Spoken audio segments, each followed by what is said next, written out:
Hello everyone, how are you? I hope you're doing great. Welcome back to my YouTube channel, The South Tech. अगर आप इस channel में नए हो तो please do subscribe my channel.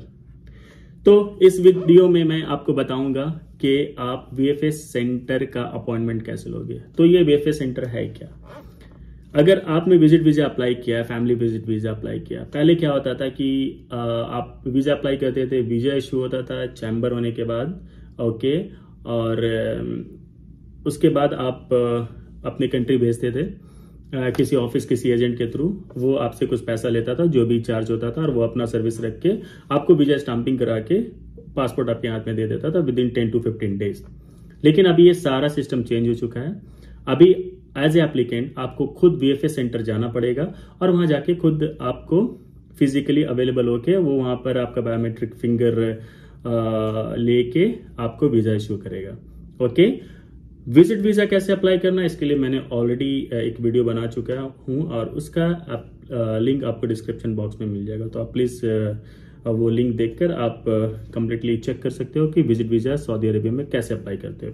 और बहुत अच्छी बात है कि अगर आप सऊदी अरेबिया में हो चाहे ना हो, this is new update. Okay, अगर आप सऊदी अरेबिया में हो, फिजिकली अवेलेबल, इवन आप इंडिया में भी हो, तो आप वहां बैठे बैठे भी अपने फैमिली के लिए विजिट वीजा अप्लाई कर सकते हो। सपोज आप वेकेशन पे गए, अचानक से आपको लगा कि चलो फैमिली को लेके जाना है, तो आप डायरेक्टली क्या करो, वहीं से अप्लाई करो। सारा चीज ऑनलाइन का खेल है। आप कंपनी को भेज के उसको चैम्बर करवा लो, गुरफा तजारी करा लो। गुरफा तजारी होने के बाद with in 2 days, 2 working days, maximum 3 days के अंदर अंदर वो वीजा इशू हो जाएगा। फिर आप क्या करो, VFS सेंटर का अपॉइंटमेंट लो और उसके बाद वीजा स्टाम्प करवा लो। वीजा स्टाम्प बोले तो वीजा आपको मिलेगा वहां से, और उसके बाद आप साथ में आ सकते हैं। तो चलिए, VFS सेंटर का अपॉइंटमेंट कैसे लेना, उससे पहले आपको कुछ जानना जरूरी है। पहला चीज, आपका एम्बेसी। तो इंडिया में 2 एम्बेसी, एक मुंबई एम्बेसी, एक दिल्ली एम्बेसी। तो जब आप विजिट वीजा अप्लाई करते हो तो आपको ये ऑप्शन आता है, तो आपको या तो दिल्ली चूज करना है या तो मुंबई चूज करना है। अब आप कहाँ रहते हो उसके हिसाब से आप चूज कर लो, ठीक है। जैसे मैं रहता हूं जमशेदपुर में, तो मेरे लिए कोलकाता नजदीक है। अगर कोई बिहार इलाका में है, कोई यूपी में है, तो उसके लिए लखनऊ नजदीक है। जो दिल्ली में है तो दिल्ली में। तो दिल्ली वाले के लिए ये 3 सेंटर आपको मिलेगा। ओके, यानी कि अगर आप दिल्ली एम्बेसी चूज करते हो, तो दिल्ली मिशन चूज करते हो, तो या तो खुद दिल्ली में आपको VFS सेंटर मिलेगा, लखनऊ में मिलेगा, कोलकाता में मिलेगा।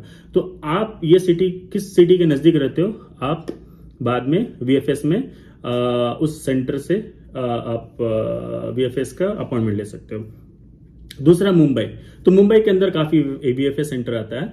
मुंबई में आता है खुद Mumbai, Hyderabad, Chennai, Calicut, Bangalore, then Ahmedabad, and now they are working in Goa also, which is in process. So आने वाले टाइम में गोवा में भी ये VFS सेंटर हो जाएगा। तो ये चीज का आपको ख्याल रखना। और हमेशा ये याद रखिए कि अगर आपने दिल्ली चूज किया विजिट वीजा अप्लाई करते वक्त, तो आप मुंबई वाले सेक्शन के VFS सेंटर में नहीं जा सकते हो। अगर आप वहां जाओगे तो लोग एक्सेप्ट नहीं करेगा। अगर आपने मुंबई चूज किया है, अगर आप दिल्ली वाले VFS सेंटर में जाते हो तो वो लोग एक्सेप्ट नहीं करेगा। तो प्लीज, अगर आप ये गलती किए हैं चूज करने वक्त, तो आप फिर से फैमिली विजिट वीजा अप्लाई करिए और अपना VFS सेंटर, सॉरी, आप एम्बेसी, करेक्ट एम्बेसी चूज करिए जो आपके शहर के नजदीक है।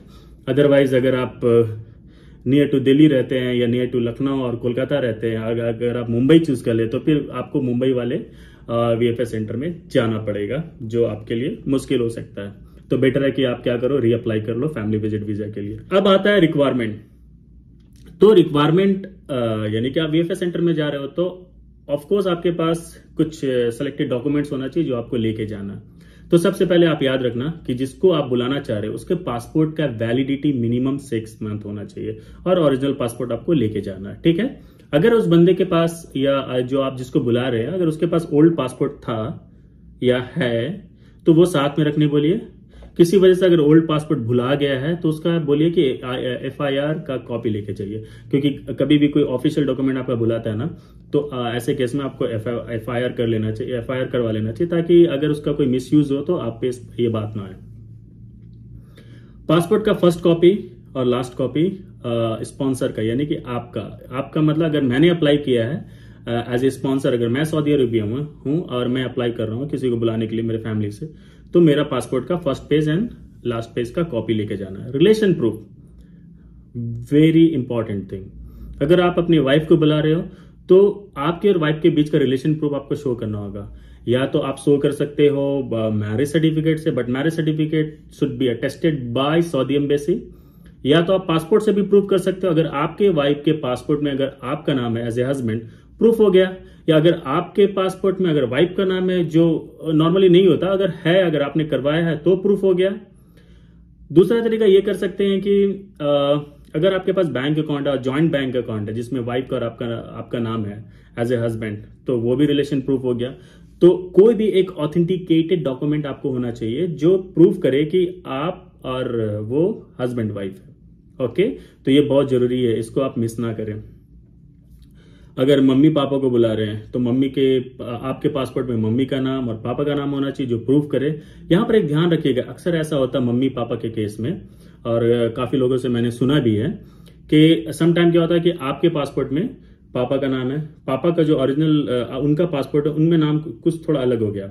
ठीक है, हो सकता है कि पासपोर्ट आपने बहुत पहले बनाया था और पापा के आईडी के हिसाब से आपने पासपोर्ट में नाम रख लिया, बाद में पापा ने कुछ चेंज कर लिया या गलती से कुछ चेंज हो गया या आपका गलती से कुछ चेंज हो गया, यानी कि आपका नाम में कुछ स्पेलिंग मिस्टेक हो गया पापा का नाम में या मम्मी का नाम में, या कुछ नाम कट गया उसमें। ठीक है, तो ऐसे केस में आप जाना कोर्ट में जाके एक ऑथेंटिकेशन लेटर बना लेना, उसमें नोटरी का स्टाम्प वगैरह वो कोर्ट वाला आपको कर देगा। आप कोर्ट को जाके बोलोगे कि भाई ये नाम और ये नाम एक है और he is my father, okay, और शी इज माय मदर। इस तरह का वो आपको एक ऑथेंटिकेशन जो भी है एक लेटर आपको बना के दे देगा, जो आप एज ए प्रूफ लेके चले जाना। इनकेस अगर वो लोग कुछ ऐसा बोलता है तो आप वो दिखा सकते हो।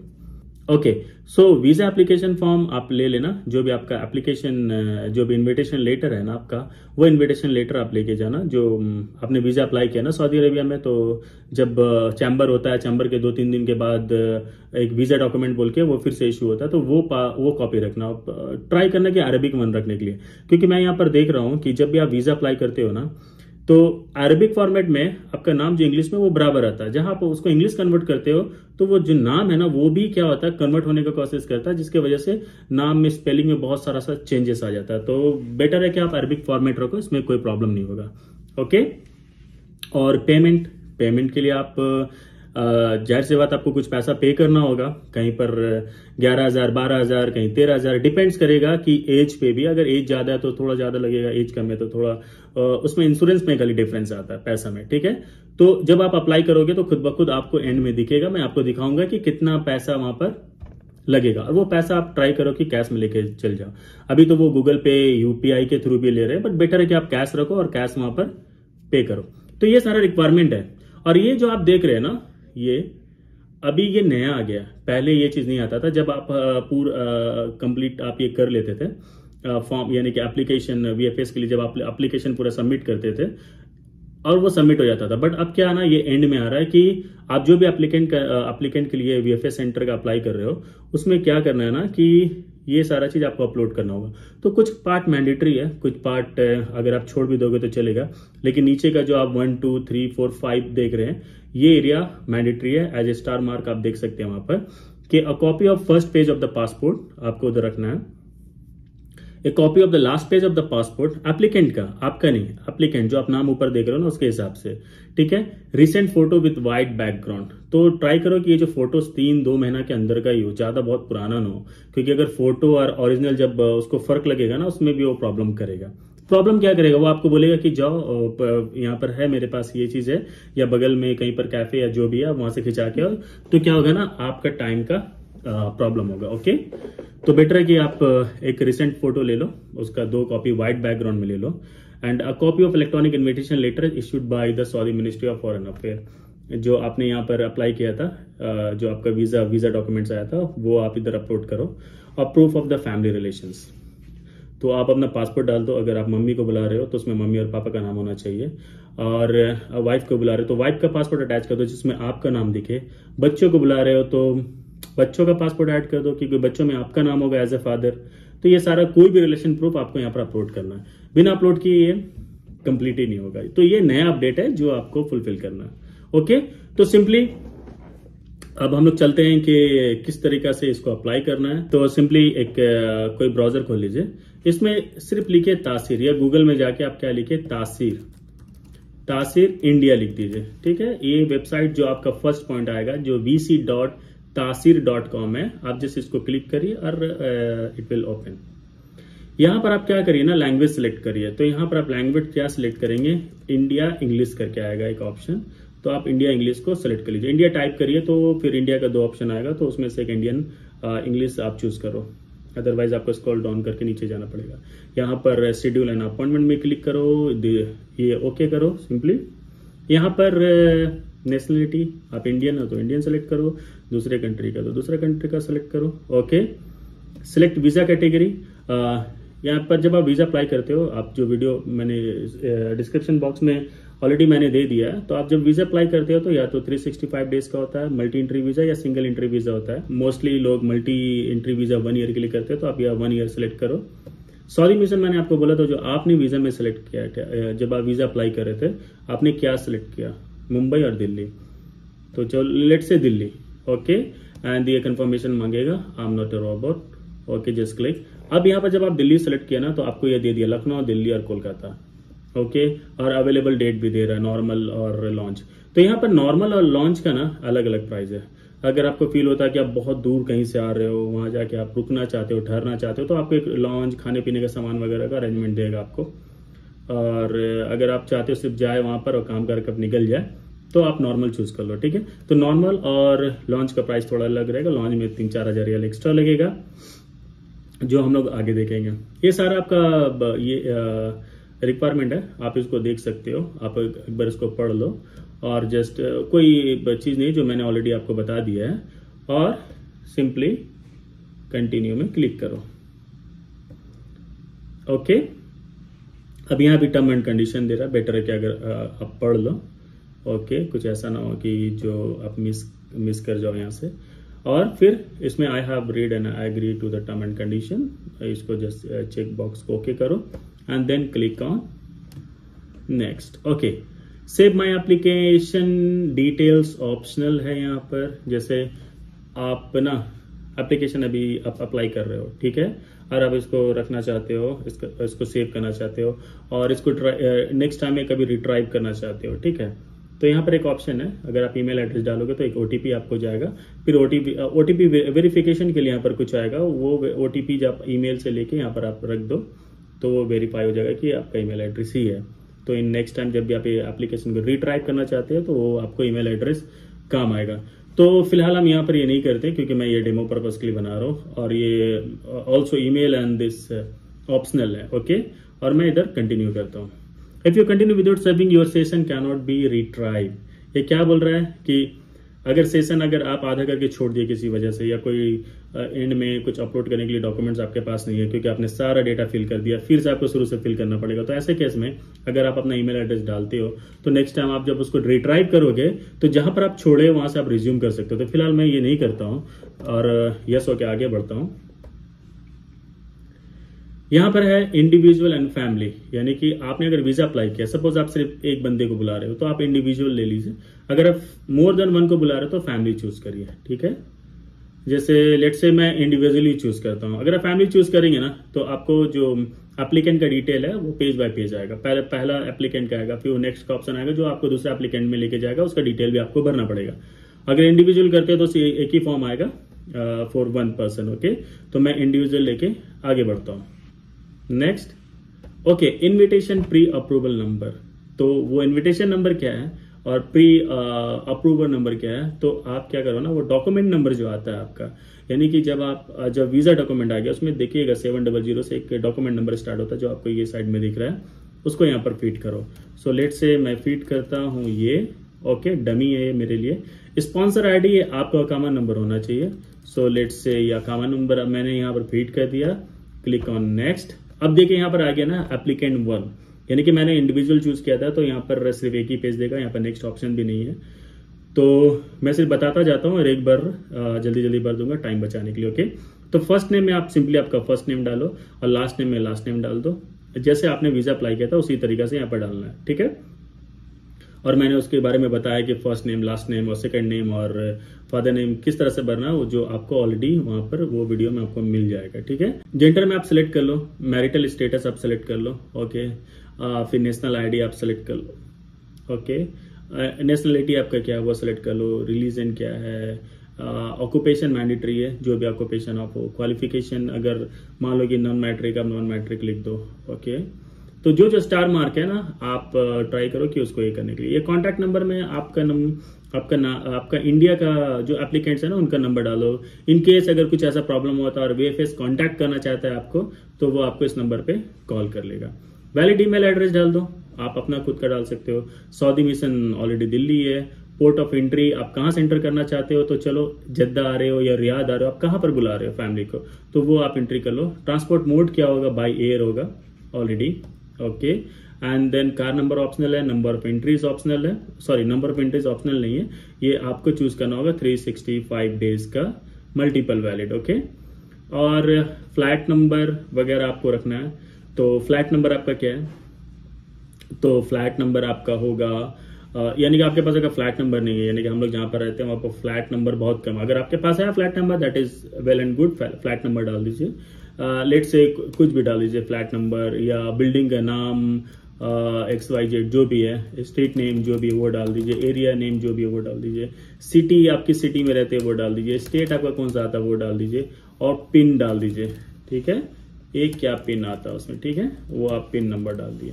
तो ये सारा करके आप एप्लीकेंट का जो भी डिटेल है, आपका जो भी पासपोर्ट नंबर है वो डाल दीजिए। तो रीटाइप करने बोल रहा है पासपोर्ट नंबर को, तो सेम नंबर ही डालेंगे, तभी वो क्या करेगा 626 वो आपको एंट्री लेगा डबल कंफर्मेशन के लिए कि आपने कुछ मिस तो नहीं किया।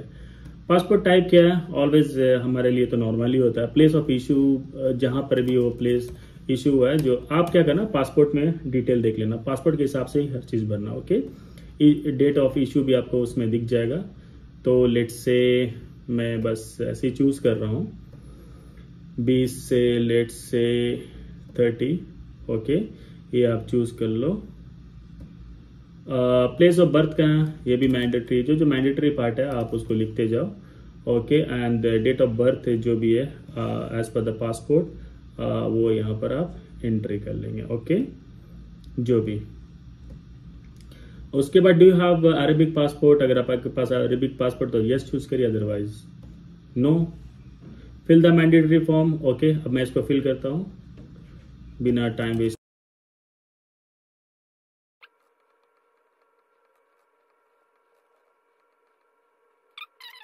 एंड देन अब यहां पर आप नेक्स्ट कर दो।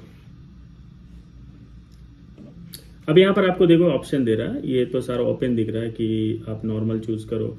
यहाँ पर देखिए, यहाँ पर आपका दिया है नॉर्मल का फीस कितना है 10486, और लॉन्च का फीस कितना 14,349। तो मैंने आपको जैसा बताया था 3 से 4,000 रियाल आपको ज्यादा ले रहा है, जिसमें आपको रहने के लिए कुछ स्पेस देगा, खाने पीने का आइटम देगा, तो इसके लिए तो वो डिपेंड आप पे करता है कि आप क्या चूज करना चाहते हो।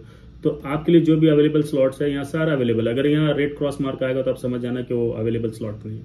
तो आइदर आप लॉन्च चूज करो या नॉर्मल चूज करो। सो लेट्स से मैंने नॉर्मल चूज किया कोलकाता के लिए, क्योंकि कोलकाता मेरे शहर से नजदीक पड़ता है, एंड क्लिक ऑन नेक्स्ट। उसके बाद टाइमिंग चूज करिए, यही मैक्सिमम टाइमिंग है 12:45। जो भी अवेलेबल टाइम आपको क्या कन्वीनियंस लगता है कि यानी कि किस टाइम पे आप पहुंच सकते हो, तो वो आप चूज कर लो। तो लेट्स से हमने ये चूज किया है। अब देखिए ये सारा डिटेल यहाँ पर आ गया। ओके, ये सारा चीज डिटेल आप बराबर से मिला लेना कि सारा चीज बराबर है। और वैल्यू एडेड सर्विस में आप कोरियर रख लेना तो अच्छा है, ठीक है, इसका एक्स्ट्रा पैसा नहीं लगेगा। तो क्या है ना कि जब SMS भी रख लो और कोरियर भी रख लो, ठीक है। और SMS के लिए एडिशनल SMS फीस आपका मांग रहा है 174 दिस मोबाइल नंबर दिस। अब मोबाइल नंबर डाल दो, तो जब भी आपका मान लो कि ये पासपोर्ट कंप्लीट होगा तो आपको मैसेज वगैरह नोटिफिकेशन आता रहेगा, तो उसके लिए 174 एक्स्ट्रा पे करना होगा। अगर आप चाहते हो तो पे करो, नहीं चाहते हो तो ओके है, नो प्रॉब्लम है। And then confirm and book, तो जस्ट यहाँ पर क्लिक करेंगे तो कंफर्म एंड ये बुक हो जाएगा। सो आप यहाँ देख सकते हैं your permanent has been created successfully, तो क्लिक ऑन ओके। जैसे आप ओके करते हो तो यहाँ पर क्या आता है, dear applicant you can reprint your appointment by directing into appointment menu, choosing reprint letter option और क्लिक हियर एंड ओके। तो अब ये देखिए आपका ये ऑलरेडी आ चुका है, इसमें सारा डिटेल्स है, आपको कितना पैसा लगना है 10,486। आप अपने पास रखो, ठीक है। और ये सारा मैंडेटरी मेडिकल इंश्योरेंस पे ये है, ओके। और ये सारा चीज़ है, विजिट करना है, अराइव होना है, कलेक्ट करना है, सबमिट, रिसीव, ट्रैक, इस तरह का ये बता रहा है, ठीक है। ट्रैकिंग प्रोसेस किस तरीके से होगा, थ्रू वेबसाइट, और सब्सक्राइब फॉर द SMS जैसे मैंने आपको बताया था, ये सारा नोट्स। अब सिंपली आप क्या करना है, यहाँ पर डाउनलोड कर लेना, ओके। डाउनलोड करने के लिए जस्ट प्रिंट ऑप्शन में क्लिक करना, सेव एज PDF करके आप कहीं भी सेव कर लेना है इसको, ठीक है। और इसको प्रिंट करके आप लेके चले जाना, आप इसको कहीं भी जाके प्रिंट कर सेव कर सकते हो। तो ये आपका हो गया। तो आई होप ये वीडियो काफ़ी इंफॉर्मेटिव लगा होगा और काफ़ी आसान है। और बाज़ वक्त काफ़ी लोग ये ऑफिस वाले से भी करा लेते हैं। अगर आप खुद से नहीं अपॉइंटमेंट ले सकते हो तो आप किसी को भी कांटेक्ट करके आप इसको फिल करवा सकते हो, ओके। और एक चीज़ मैं बताना चाह रहा था कि अगर आपके मम्मी पापा है, अगर किसी का भी 80 ईयर प्लस हो गया है, तो ऐसे केस में उनका फिजिकली वहाँ मौजूद होना ज़रूरी नहीं है। आप सिंपली उनका डॉक्यूमेंट्स ले जा सकते हैं और वो लोग उसको अप्रूव कर लेंगे, ठीक है। और दूसरी बात है कि जब आप वहाँ पर जा रहे हो ना, तो हाथ वगैरह आप थोड़ा क्लियर रहे। ये जो है ना, मेहंदी वगैरह वहाँ नहीं रखेगा। मेहंदी वगैरह रहने से क्या होता है ना, वो प्रिंट वगैरह जो फिंगर है ना, वो बराबर नहीं वो लोग सेंस कर पाते हैं, मतलब जो भी सेंसर है। तो ऐसे केस में समटाइम लोग बोलते हैं कि भाई ये मेहंदी उतार के आओ, ये हटा के आओ, बाद में आओ। तो ये सारे चीज़ का आप ध्यान रखना और बस सिंपली जाओ और ये आपका काम हो जाएगा। और मेरे हिसाब से तो वो पहले वाला ही चीज़ सही था कि भाई एक एजेंट को या ऑफिस में दे दो, वो लोग पैसा चार्ज करते थे, जो भी 1-2 हज़ार भी चार्ज किया, अपना टेंशन खत्म हो जाता था। 10 से 15 दिन के अंदर पासपोर्ट आपके हाथ में आ जाता था। अभी क्या है ना, फिजिकली आप खुद यानी कि अगर आप मम्मी पापा को या फैमिली को ही भेज रहे हो तो अकेले नहीं भेजोगे, किसी को साथ में भेजोगे, आने जाने का खर्चा है, एक अलग टेंशन है, उसके बाद नया जगह, नया प्लेस, ठीक है। तो वो सारा चीज आपको वहां पर जाके करना पड़ेगा। तो this is the problem, okay. और एड्रेस के बारे में याद रखना कि जब भी बुक करते हो ना, तो एड्रेस आपको मिल जाएगा। तो ये कोलकाता में यहाँ पर है, the legacy 25A Shakespeare Sarani road, Malik बाजार समथिंग है, ओके। और ये किसी से भी आप जब पूछोगे ना, कोई भी टैक्सी या बस वाले से, वो आपको उस जगह पे पहुंचा देगा। VFS सेंटर काफी फेमस है, ओके। तो ओके, तो अप्लाई करो और आपके फैमिली को बुला लो। आई होप अगेन आपको ये वीडियो काफ़ी इंफॉर्मेटिव लगा होगा। अगर इंफॉर्मेटिव है तो please do share with your friends and family and like this video. Thanks for watching this video.